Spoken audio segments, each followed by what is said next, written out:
Shalom Bapak Ibu saudara sekalian yang saat ini ada bersama-sama dengan saya di tempat masing-masing untuk kita boleh menyembah Tuhan, untuk kita boleh memuji, mempermuliakan nama Tuhan. Kesempatan yang sungguh indah pada hari ini. Kita akan memuji Tuhan. Kita akan nyanyikan satu pujian. Oh, Dia luar biasa. Terima kasih Tuhan. Kesempatan yang indah ini kami menyembah Engkau Yesus. Oh Yesus, Yesus. Terima kasih Tuhan. Terima kasih Bapa. Engkau luar biasa Yesus.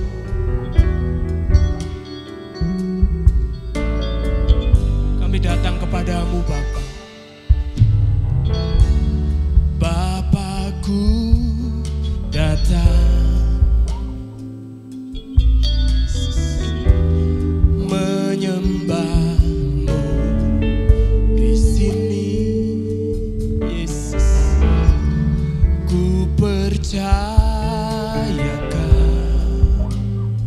Engkau ada di sini Tuhan. Ada bagiku, oh Yesus.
ajaib perkasa perbuatanmu.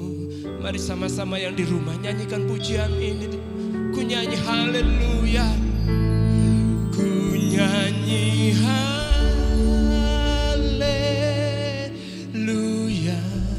Yesus, ku nyanyi haleluya.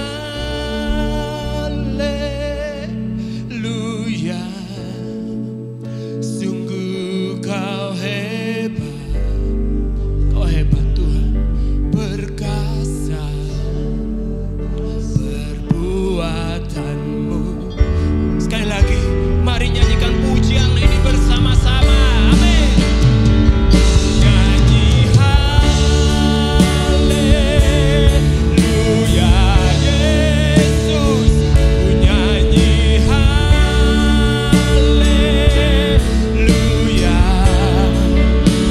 Sungguh kau hebat Yesus, ajaib perkasa perbuatanmu di hidupku,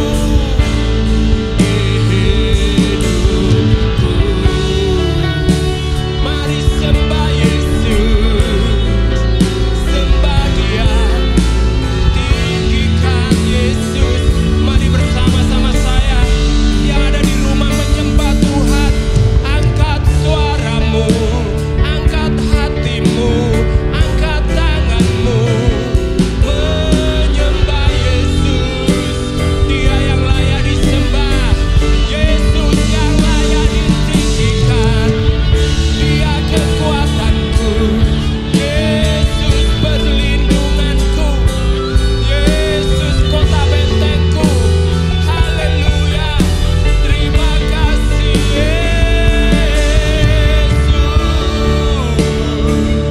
terima kasih Yesus.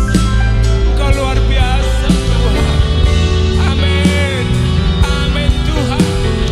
Haleluya Yesus,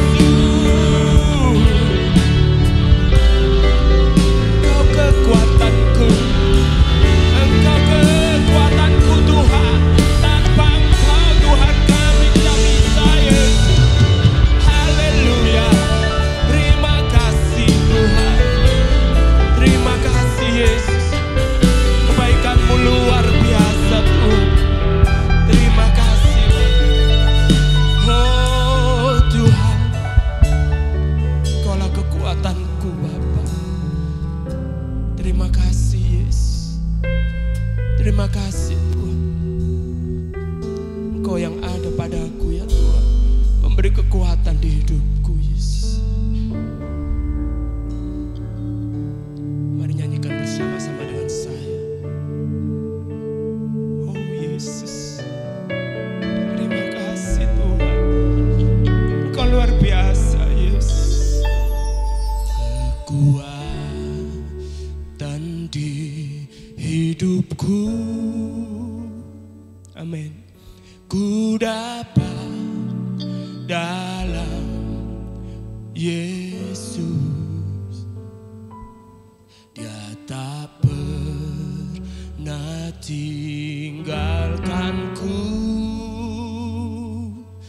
setia menopangku. Terima kasih Tuhan. Berseru, amin, berharap dalam Yesus. Mari sama-sama katakan, kekuatanku Yesus. Kekuatan di hidupku, ku dapat dalam Yesus. Amin Tuhan. Dia tak pernah tinggalkanku, setia menopangku. Berseru, berserulah, seru, berharap, berharap dalam Yesus.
Engkau pulihkan kami Tuhan.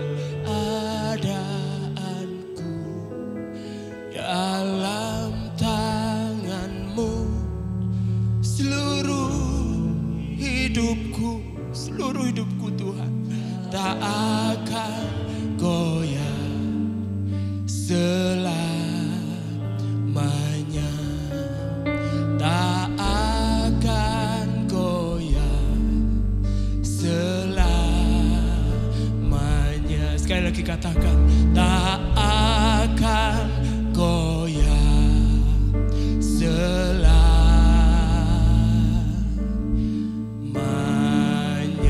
Beri kemuliaan bagi Dia. Amin. Oh Tuhan, Engkau luar biasa Yesus. Terima kasih Tuhan. Amin. Amin. Engkau luar biasa Tuhan. Hidupku dalam tangan-Mu Tuhan. Kami menerima kekuatan yang dari Engkau Yesus. Terima kasih Yesus. Haleluya. Oh Yesus. Terima kasih Tuhan. Terima kasih Yesus. Terpujilah nama-Mu Tuhan. Amin. Kami kuat di dalam Kau Tuhan. Tidak ada yang menghalangi kami. Kalau kami di dalam Engkau Yesus. Engkau kekuatanku Tuhan. Kau perisaiku Yesus. Kau gunung batuku Tuhan. Terima kasih Bapa. Haleluya. Oh Yesus, Yesus, Yesus. Terima kasih Tuhan. Sungguh Engkau kekuatanku Tuhan. Tidak ada yang lain Bapa. Berbicaralah Tuhan melalui hamba-Mu yang sebentar akan menyampaikan firman-Mu. Tuhan beracara di tengah-tengah kami, dimanapun kami berada saat ini Tuhan. Dan Kau jamah satu persatu hati kami Tuhan. Untuk kami boleh kembali bangkit menerima kekuatan yang dari Engkau Yesus. Terima kasih Bapa, terima kasih Tuhan. Terima kasih Roh Kudus. Terima kasih Tuhan. Kami sambut firman-Mu pada hari ini Tuhan. Hanya di dalam nama Tuhan Yesus kami sudah berdoa dan mengucap syukur. Semua yang percaya katakan amin. Puji nama Tuhan. Shalom Bapak Ibu, saudaraku yang dikasihi Tuhan. Jumpa lagi dalam ibadah pekan ini. Di hari Minggu ini dalam ibadah online kita tetap bersyukur karena keadaan dan situasi memaksakan kita memang harus beribadah secara online. Tetapi saya percaya kalau kita tetap bersemangat dan bersukacita, kita memiliki kerinduan yang dalam untuk menikmati hadirat Tuhan, kitalah yang akan menikmati berkat Tuhan. Sebelum saya akan menyampaikan firman Tuhan, saya akan mengangkat tema hari ini dengan sebuah tema rahasia kemenangan mengalahkan musuh. Sebelumnya mari saya ajak kita sama-sama berdoa. Bapa kami bersyukur kesempatan yang sangat singkat pada hari ini Tuhan. Kami bisa datang kembali menghampiri hadirat-Mu, memuji dan menyembah Tuhan dan mendengarkan suara-Mu melalui firman-Mu Tuhan. Berkuasalah di tengah-tengah ibadah kami. Bahkan sebentar kami akan mendengar firman-Mu, berkuasalah, tuntun kami, ajari kami. Beri kami hati yang mau memahami setiap pengajaran firman Tuhan. Demi kekuatan iman kami, pertumbuhan rohani kami. Terpujilah Tuhan, berkati semua anak-anak-Mu yang mendengarkan dan urapi hamba-Mu yang menyampaikannya. Terpujilah Engkau, dalam nama Yesus kami berdoa, haleluya, amin. Puji Tuhan, tema firman Tuhan pada minggu ini yaitu rahasia kemenangan mengalahkan musuh. Ya Bapak Ibu, di bulan ini kita belajar tentang hidup adalah sebuah peperangan atau pertandingan. peperangan atau pertandingan artinya butuh perjuangan, butuh pengorbanan, butuh usaha. Nah, tentunya kalau kita mau berperang seperti seorang tentara yang mau berperang, atau kita mau bertanding seperti seorang atlet yang mau bertanding, maka dia harus punya persiapan. Karena apa? Tujuannya adalah menang.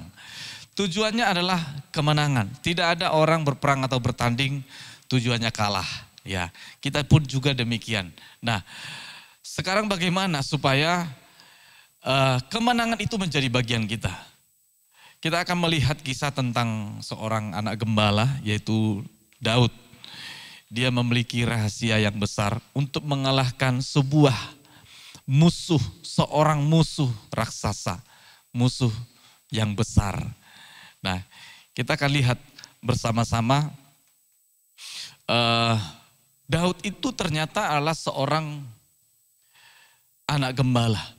Tetapi faktanya ketika dia bertempur melawan Goliat, raksasa Filistin itu, dia menang.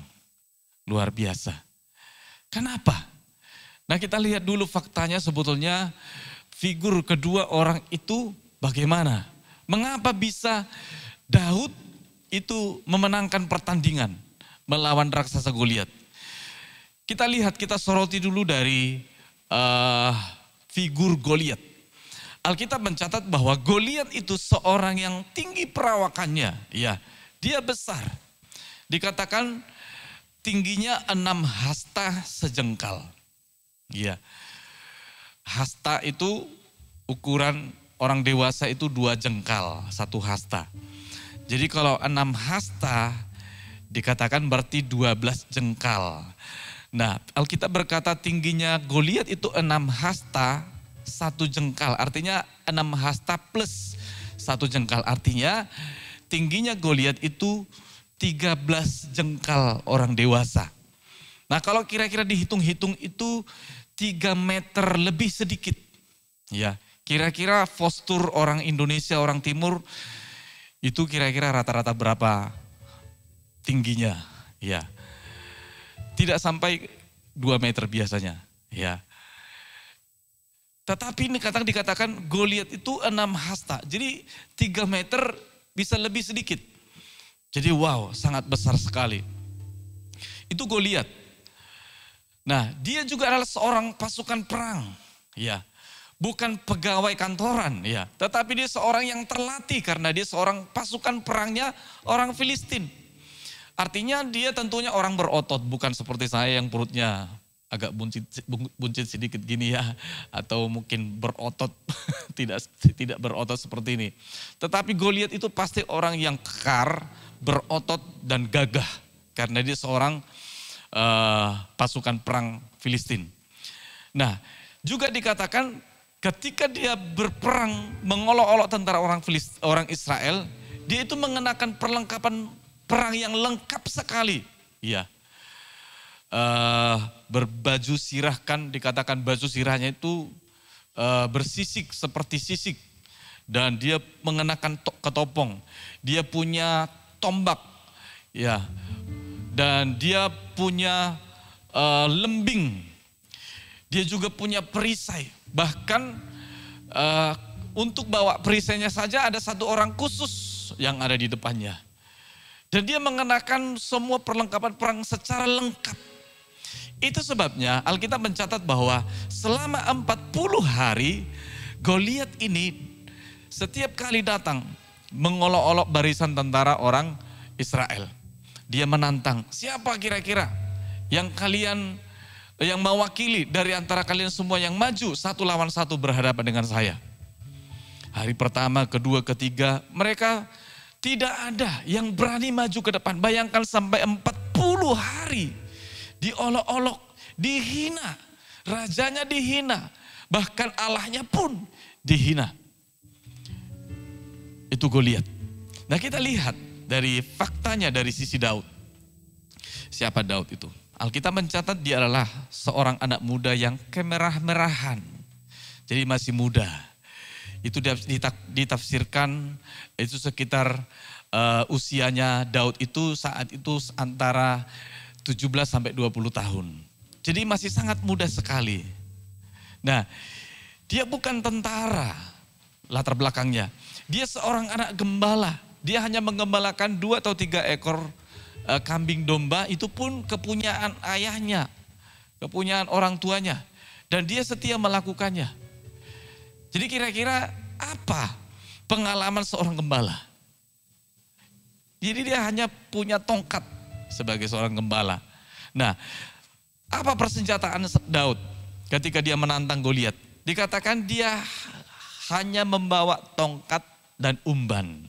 Ya, itu memang biasanya perlengkapan seorang anak gembala. Dia bawa tongkat, ya, untuk mengusir, untuk mengarahkan domba-dombanya supaya domba-dombanya berjalan sesuai keinginan gembalanya.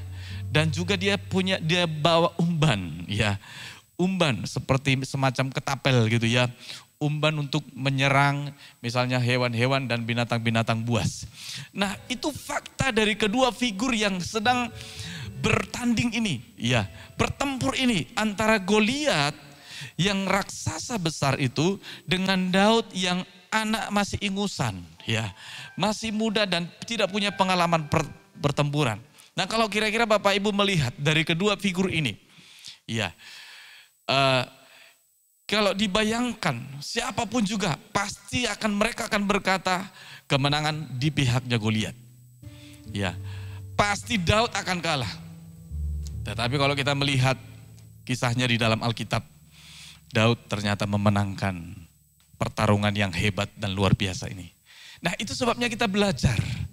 Kalau Daud bisa memenangkan pertarungan yang sangat hebat itu, mengalahkan Goliat, raksasa Goliat, maka saya percaya juga dalam pertarungan rohani, dalam peperangan rohani, dalam pertandingan rohani ini, ada banyak musuh-musuh besar, ada banyak persoalan-persoalan besar, ada banyak tantangan-tantangan besar yang sedang menghadang kita. Mari kita belajar rahasia Daud memenangkan pertarungan ini dan menjadi bagian saya juga. Nah, kita akan melihat bersama apa rahasianya kita bisa memenangkan sebuah pertandingan iman. Yang pertama, tidak tawar hati. Coba kita lihat 1 Samuel pasal 17 ayat 32. 1 Samuel 17 ayat 32. Ketika Daud datang ke medan peperangan itu, orang Israel semua pada ketakutan. Dan Daud berkata, berkatalah Daud kepada Saul, janganlah seseorang menjadi tawar hati karena dia, hambamu ini akan pergi melawan orang Filistin. Daud berkata kepada Saul rajanya, dikatakan janganlah seorang pun menjadi tawar hati karena dia, karena Goliat, karena raksasa itu, karena persoalan yang besar itu. Hambamu ini akan pergi, hambamu ini akan maju melawan dia. Luar biasa. Sementara para tentara-tentaranya orang Israel pada ketakutan, tawar hati, cemas menghadapi Goliat. Bayangkan 40 hari lamanya ditantang terus setiap hari. Tidak ada seorang pun yang berani maju. Kenapa? Karena mereka semuanya tawar hatinya. Melihat postur tubuhnya, melihat perlengkapan perangnya, Goliat ini mereka sudah bisa menalar dalam pikiran sehat mereka. Kalau saya maju, pasti saya akan dicincang habis. Kalau saya maju, pasti saya akan kalah. Itu dalam pikiran mereka. Artinya mereka sudah bisa mempertimbangkan, sudah dikali-kalikan secara logika. Tidak mungkin kami bisa menang. Itu sebabnya tawarlah hati mereka. Tetapi Daud tidak sedikit pun dia gentar. Tetapi dengan berani dia maju dan berkata, jangan tawar hati menghadapi dia. Aku akan maju. Kira-kira apa penyebab tawar hati? Penyebab tawar hati adalah karena seseorang fokus kepada persoalan saja. Persoalan dan masalahnya saja. Kenapa kita cemas? Kenapa kadang-kadang Bapak Ibu sulit tidur, susah tidur, makan tidak enak, tidur tidak nyenyak, apa-apa tidak bergairah. Kenapa? Karena ada masalah, masalahnya besar. Nah sebetulnya yang buat tidur bukan masalahnya sebetulnya, tetapi kembali kepada kita. Karena ketika kita memikirkannya matang-matang terus, kita jalan, kita memikirkan masalahnya. Kita bekerja, kita memikirkan masalahnya. Kita mau tidur pun kita memikirkan masalahnya. Kita mau makan jadinya nggak enak karena apa? Kita memikirkan masalahnya. Jadi masalah itulah yang terus menguasai pikiran dan hati kita. Maka muncullah ketakutan atau tawar hati. Jadi sudah mulai membandingkan persoalan masalah itu karena dipikir terus. Ini masalahku besar. Bagaimana saya bisa mengatasinya? Ya. Dia membandingkan dirinya sendiri dengan besarnya masalah. Dia menghitung-hitung kemampuannya tidak sanggup untuk menyelesaikan masalah itu. Dia sudah menghitung isi dompetnya tidak mungkin bisa menyelesaikan hutang yang besar itu misalnya begitu. Ya. Dari semua segi sudah dihitung-hitung, sudah dinalar. Tidak mungkin bisa menyelesaikan masalah. Maka ketakutanlah yang terjadi. Tetapi tidak demikian dengan Daud.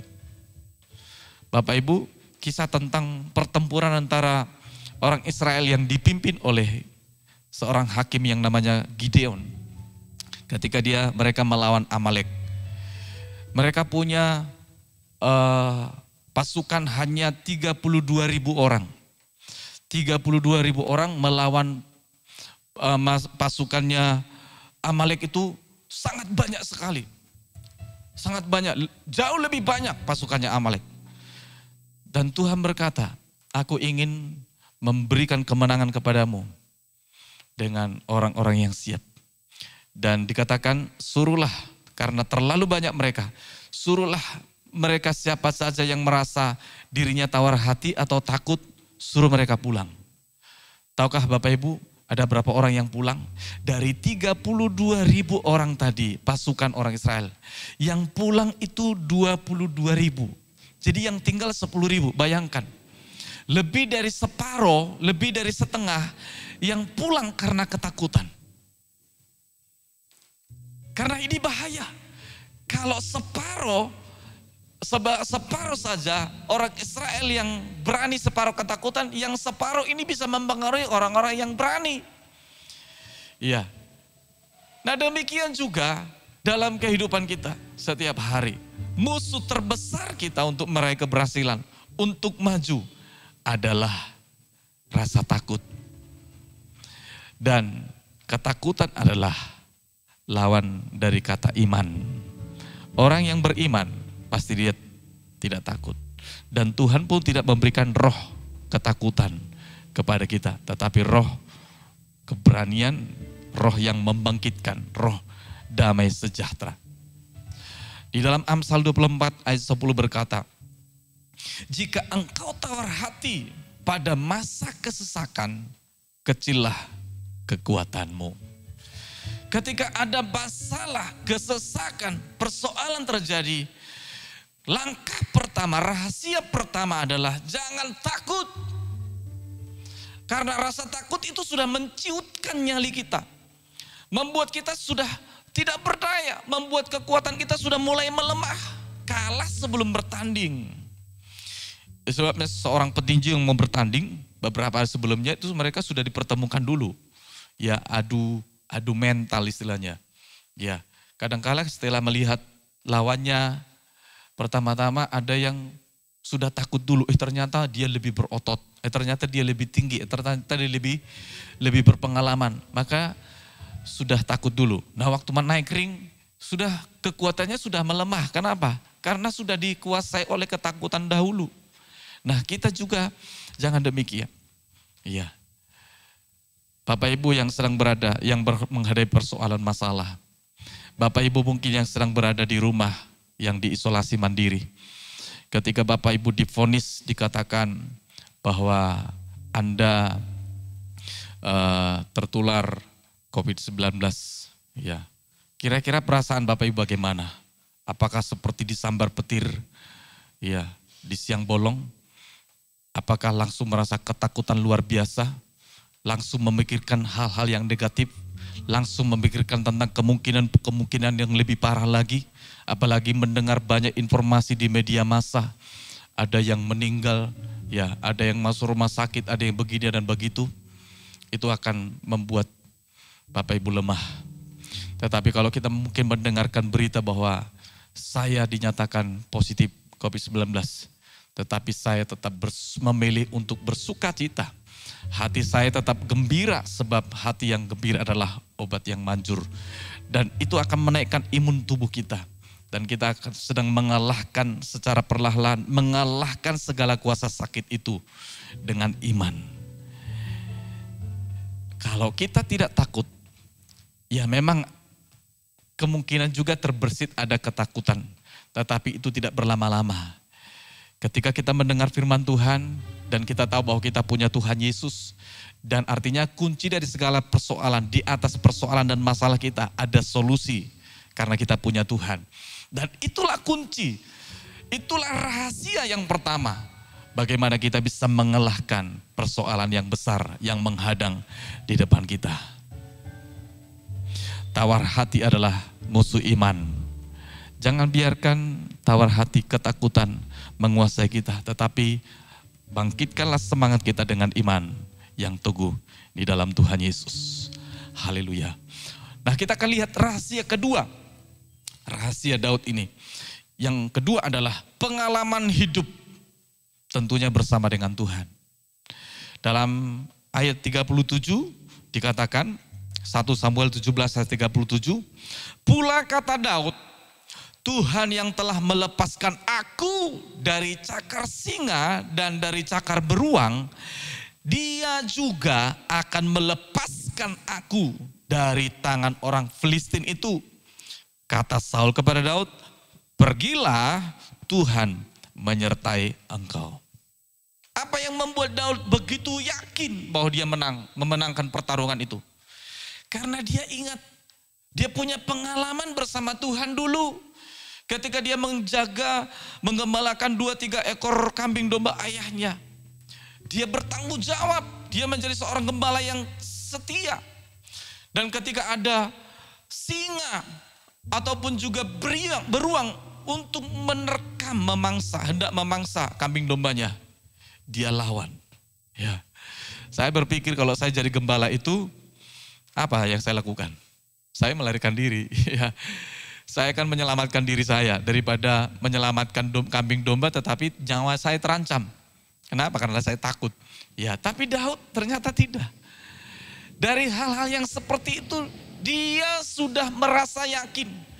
Kalau Tuhan pun memberikan kekuatan dan kemenangan waktu melawan binatang buas yang seperti itu, maka dia yakin juga bahwa apalagi dengan raksasa Goliat ini, Tuhan pun pasti menyertai aku. Nah, seharusnya juga kita punya pemikiran yang seperti itu. Kalau dulu saya pernah ditolong Tuhan dengan masalah yang besar, Tuhan luputkan. Kalau dulu saya pernah sakit parah, Tuhan luputkan dan sembuhkan. Kalau dulu saya terjerat dengan persoalan bisnis, hutang yang sangat besar, Tuhan luputkan, Tuhan tolong. Apalagi masalah sekarang ini, Tuhan pasti luputkan. Artinya, pengalaman hidup di masa lalu yang pernah kita alami bersama dengan Tuhan, itu akan memberikan keyakinan teguh bagi kita bahwa persoalan besok pun Tuhan pasti menolong. Pengalaman itu ada 2 macam Bapak Ibu. Yang pertama ada pengalaman yang menyenangkan, dan yang kedua ada pengalaman yang tidak menyenangkan.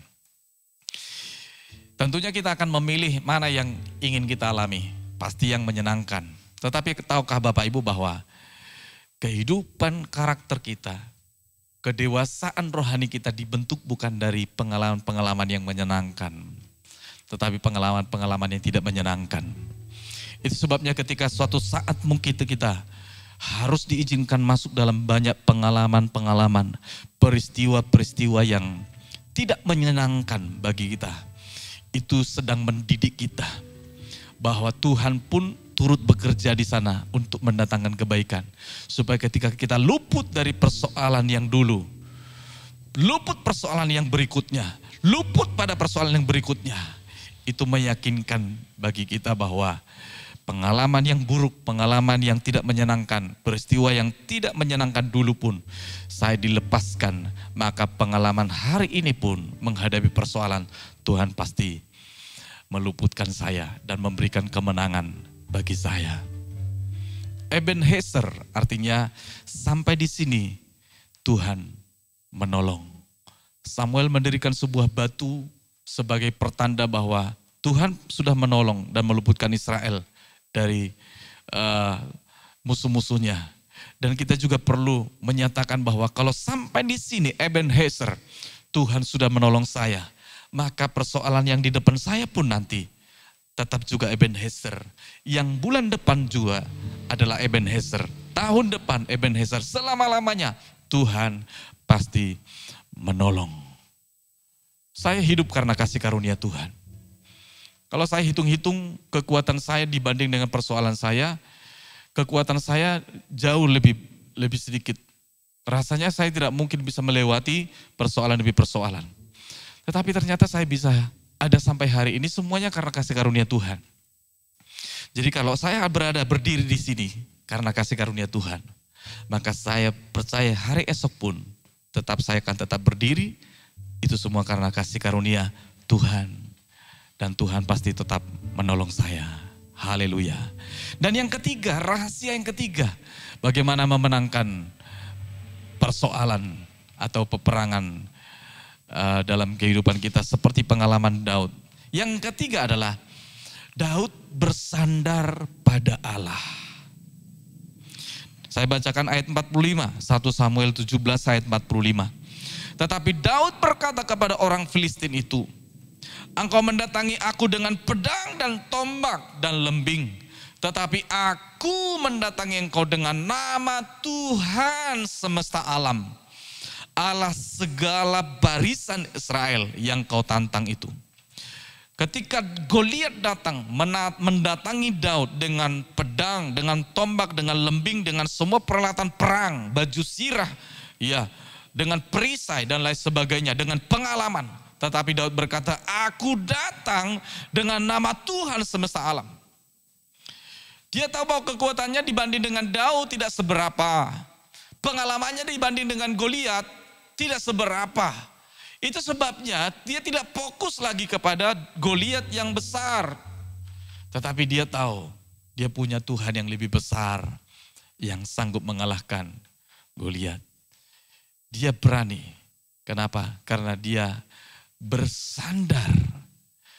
Bersandar artinya berani mempercayakan diri kepada Tuhan.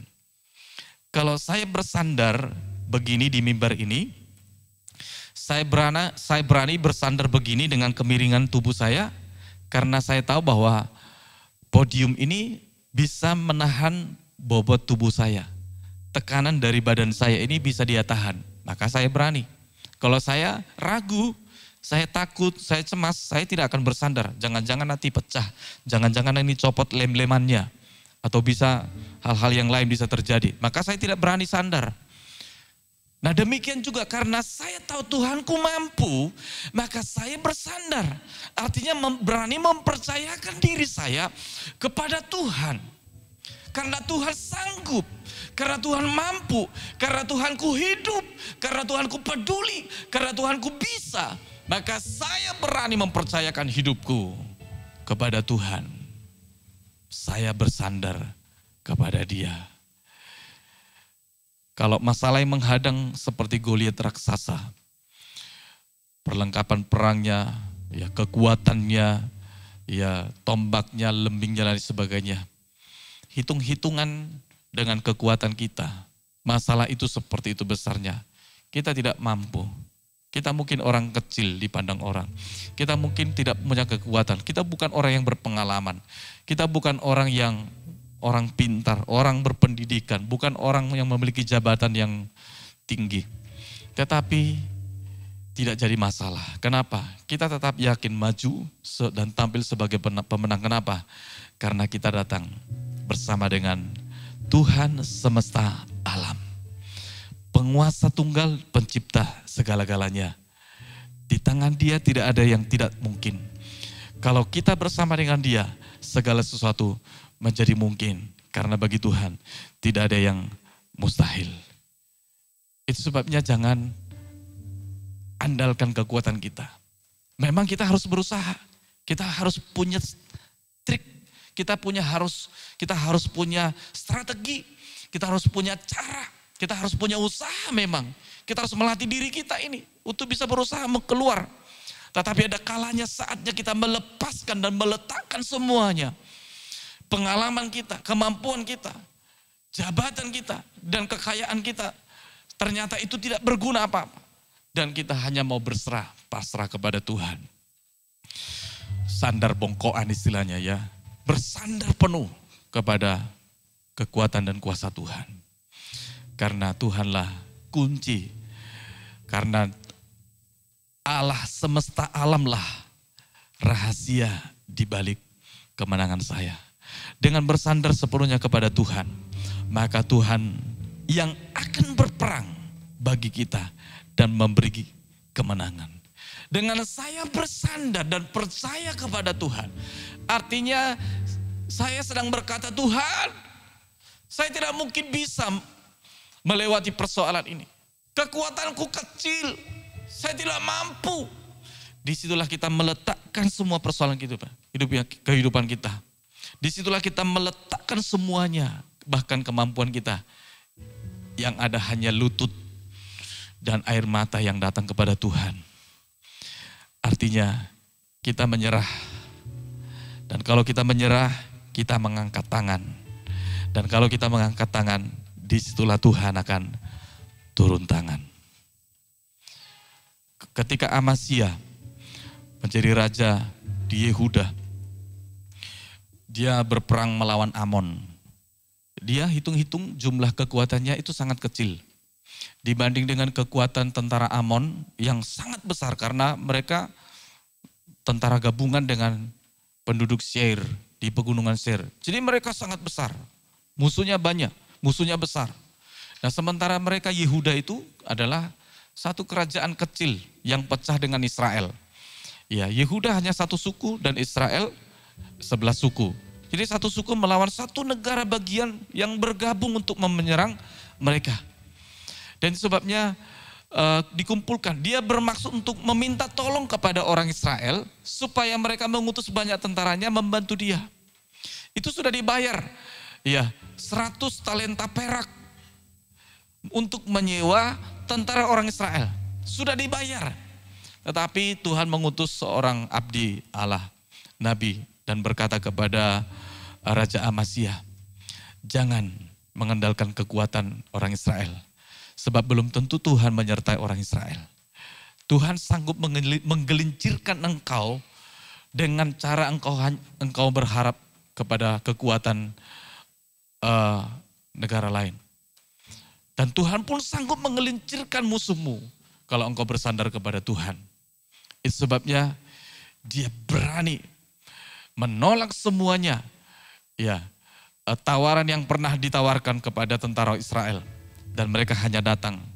Hanya mereka sendiri melawan Amon. Apa yang terjadi? Tuhan menyerahkan Amon itu di kaki mereka, ke tangan mereka. Kenapa? Karena bersandar. Sekalipun kekuatannya tidak sebanding.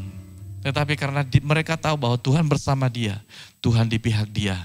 Siapa lawan mereka? Tuhan menyerahkan musuh-musuhnya di bawah kakinya. Saya tahu bahwa kita mungkin memiliki banyak persoalan.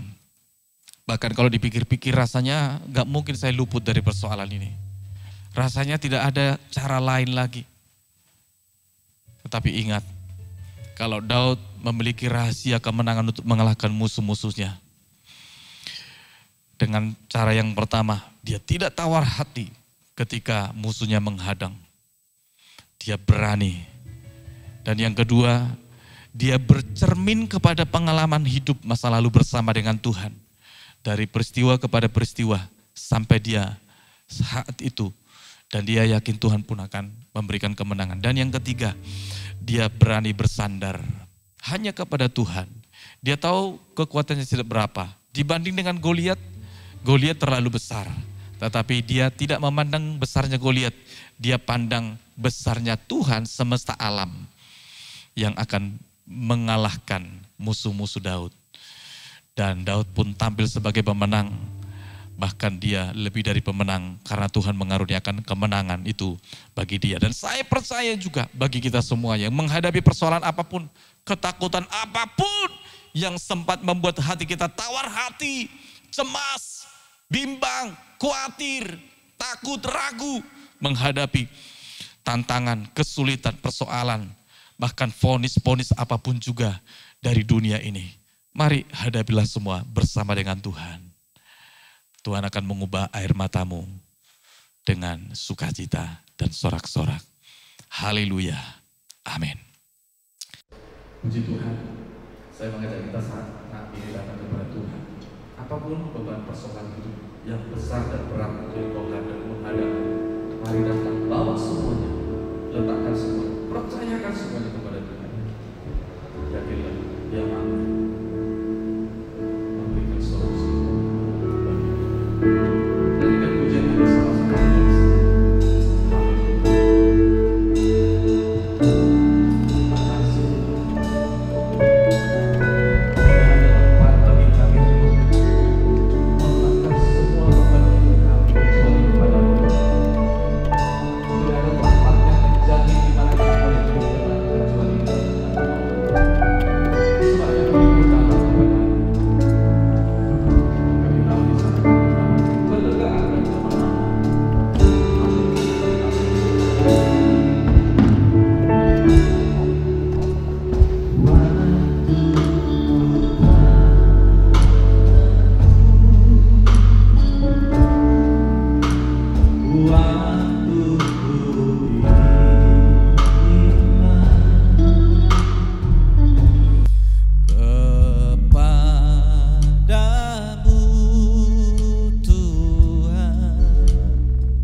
Segala bebanku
bagi-Mu. Ajar kami untuk berserah, bersandar, percaya kuasa mujizat-Mu. Oh, haleluya, haleluya. Terima kasih Yesus, sumber kemenangan kami, sumber kemenangan kami. Hanya Engkau saja. Oh Yesus, terima kasih, terima kasih, terima kasih. Haleluya, haleluya. Kami puji Tuhan Yesus di atas segalanya. Hanya Engkau Allah yang kudus. Haleluya, haleluya. Terima kasih Yesus, syukur bagi-Mu.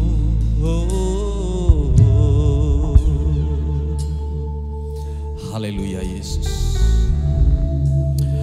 Haleluya Tuhan. Kami sadari bahwa hidup yang kami hidupi sekarang ini ternyata hanya karena kasih karunia Tuhan. Dan kami ada bukan karena gagah dan kuat kami. Kalaupun kami bisa melewati peristiwa demi peristiwa, pengalaman demi pengalaman, masa sulit demi masa sulit yang telah lalu, masa-masa yang telah lalu, dan kami sekarang ini berdiri sebagaimana kami ada saat ini, itu karena kami percaya Tuhan yang memelihara kami, Tuhan yang meluputkan kami, Tuhan yang memberikan kami kemenangan ini.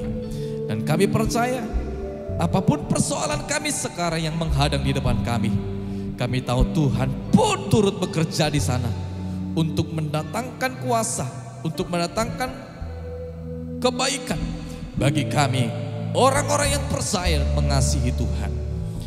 Kuasa mujizat-Mu tidak berhenti sampai di sini, tetapi hari besok, bulan depan, tahun depan pun akan semakin nyata bagi kami yang percaya kepada-Mu Tuhan. Biarlah melalui kebenaran firman Allah yang kami dengarkan pada saat hari ini Tuhan, terus membangkitkan iman kami, bahwa kami tidak perlu tawar hati menghadapi berbagai peristiwa apapun yang menghadap. Kami tidak perlu takut mendengar berita-berita yang mungkin menghebohkan dunia hari-hari ini. Kami tidak perlu patah semangat ketika ada vonis-vonis negatif datang menghampiri kami, karena kami tahu Allah di pihak kami. Tuhan sudah menentukan kami sebagai pemenang, bahkan lebih dari pemenang, karena pertandingan dan peperangan rahasianya semua ada di tangan Tuhan. Dan kami mau berteduh dan berlindung di bawah kuasa-Mu. Di sana kami mendapatkan ketenangan dalam jiwa kami. Persoalan apapun yang berat, yang mungkin menghadang seluruh jemaat Tuhan yang mendengarkan anak-anak-Mu saat ini Tuhan, baik persoalan ekonomi, keluarga, persoalan kesehatan, persoalan pendidikan, persoalan pekerjaan usaha mereka, kami letakkan semua di kaki Tuhan. Kami mau belajar sungguh-sungguh menyerah dan mempercayakan semuanya kepada Tuhan. Karena kami tahu ketika kami sadar kami punya Tuhan dan Tuhan berpihak kepada kami, semuanya akan berjalan dengan baik sesuai dengan kehendak-Mu. Tuhan mengaruniakan kemenangan bagi kami semuanya. Berkati setiap anak-anak-Mu yang mendengarkan kebenaran firman Tuhan, iman kami tumbuh.